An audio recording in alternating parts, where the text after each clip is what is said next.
She went from tank sales girl to Versace model in Milan. She was a model reject who became the first Asian to be signed by New York-based Ford Models.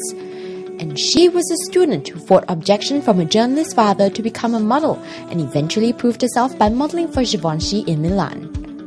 No doubt they've all retired from the catwalk, but these women had their heyday in the modeling world in the 1980s after signing with Carrie Models.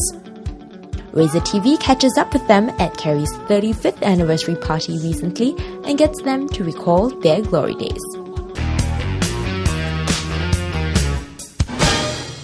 She didn't consider herself beautiful and constantly faced rejection. I was not a typical, what they call the Chinese beauty. I was very gawky. And I had pigeon feet. Okay, I had thick lips. I had big mouth. I don't have that delicate nose with the delicate lips. I was different.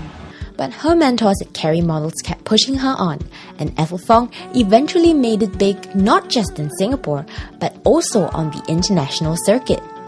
The highlight would be when I walked into the Giorgio Armani office in Milan, and the next day he signed me up for his campaign.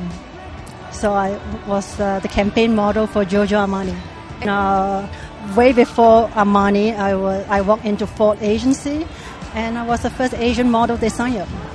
Yeah. So it was all very exciting. I mean, modeling has changed my life, has brought my husband, and we are still happily married after 25 years. How did you meet your husband through modeling? He actually saw me in the Armani campaign, and he tore the page out, and he said, if I find this girl, I'll marry her. And he found me 6 months later. Now the self-dubbed Kampong girl from Pasir Panjang stays in France with her husband and her 2 children. Coincidentally, former Carrie model Pat Kraal is also residing in France with a French businessman husband and 4 children. She had a late start in modeling at 19, but she shot to fame after joining Carrie's here and continued to shine in Paris and Milan. I did a lot for Givenchy and Jean-Louis Charin. You get to work with all the top models like Iman and all that. I don't know if you know her, Iman. It was way before she married David Bowie. So, voilà. I met so many famous models. The most famous is Audrey Schiffer, yeah. And the one that left the deepest impression? When I was fitting at Givenchy, I actually shook hands with Audrey Hepburn. And that was for me, was something else.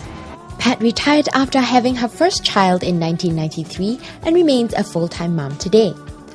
One woman who has stayed on in the modeling world, however, is Chng, who owes her big break in 1986 to Dick Lee. It's not really my dream. I never thought I'd become a model. It was Dick Lee who approached me while I was working at Tanks, and she said, hey, look, you should be a model. Dick Lee, come on, he's so famous by then.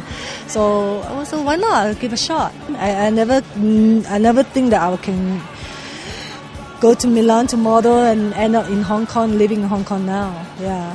At her peak, Ivy modeled for labels like Missoni and Versace in Milan.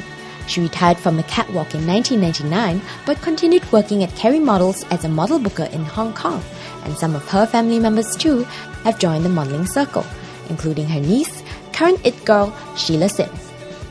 So what does Ivy think is the biggest difference in modeling then and now? Because I believe before, as a showgirl, I'm talking about showgirls, okay, we must really go through a training, a tough training, okay. Walk is very important, and you must know a lot of technique, how to do on the stage things. The choreography back then was more difficult, but today is very different. It's just straight walk and very easy. Really? Well, we'll find out more from current supermodel Amber Shi from China in our next clip.